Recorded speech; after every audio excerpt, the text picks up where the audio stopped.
Probably the most stressful situation I've had with clients deals with trying to help them with their property damage.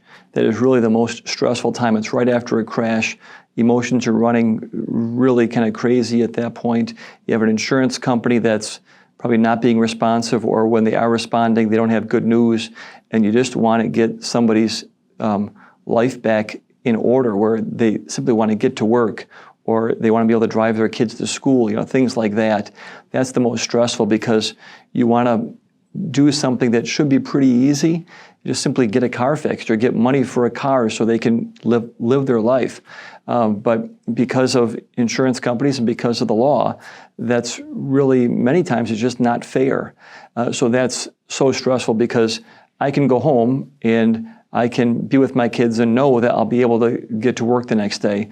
But knowing that the insurance company is tying our hands to some extent or whatever, so we're not able to get a car for that client until something else happens, like we're waiting for a police report or some other factor, that's really stressful. And you have clients who you try to explain that to, but they're dealing with all kinds of different problems at that point in their life.